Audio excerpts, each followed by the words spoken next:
Bon, faut qu'on parle d'un sujet qui casse clairement les chocolatines. Spider-Man. Oui, Spider-Man. Pourquoi est-ce qu'on n'aura jamais droit au bonheur avec lui? Non mais sérieusement, on dirait il est maudit ce gars-là. Et la dernière preuve en date, c'est la nouvelle série d'animation lancée par Disney+, Your Friendly Neighborhood Spider-Man, dont le titre est déjà beaucoup trop compliqué à dire. Alors le concept, c'est quoi? Une série animée, colorée, fun, pensé pour les enfants. Ok, c'est Spider-Man, il fait des blagues, il affronte des méchants façon cartoon, c'est mignon, pas de soucis, mais est-ce qu'on peut parler du style d'animation s'il vous plaît? Les gars, on dirait une version low cost d'un logiciel qui est sorti en 2005 avec ce style d'animation. Les personnages ont l'air rigides, et franchement, je sais pas si c'est que moi, mais ça donne pas du tout envie. Et en fait non, c'est pas que moi, y a qu'à voir tous les avis sur internet, tous les fans détestent. C'est cheap, ça manque d'âme. Et en plus, depuis le temps où cette série d'animation était annoncée, on s'attendait à quelque chose, pas de révolutionnaire, mais d'un minimum travaillé. Au final, le rendu est 10 fois moins bien que What If. What If qui peine déjà à nous convaincre. Et oui, je parle de Spider-Man en général, parce que bon, ça commence déjà avec l'univers Sony Marvel. Un film où Venom passe pour un comic de stand-up. Une bonne idée d'un symbiote terrifiant, hein, vachement. Morbius, un film tellement apprécié que c'est devenu un mème. Et Kraven, qui en plus de cela jouer Mowgli, nous livre une prestation d'un des méchants les plus incroyable de l'univers Marvel.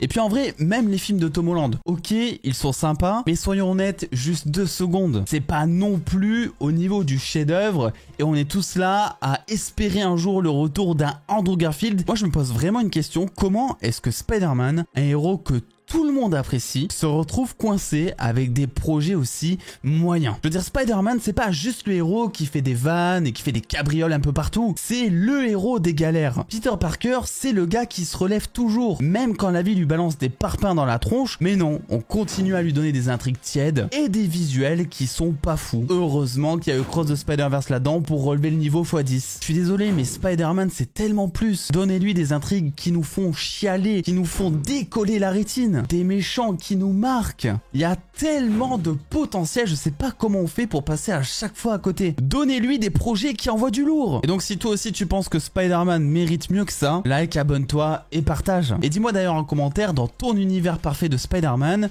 il y a qui dedans? Il y a quoi?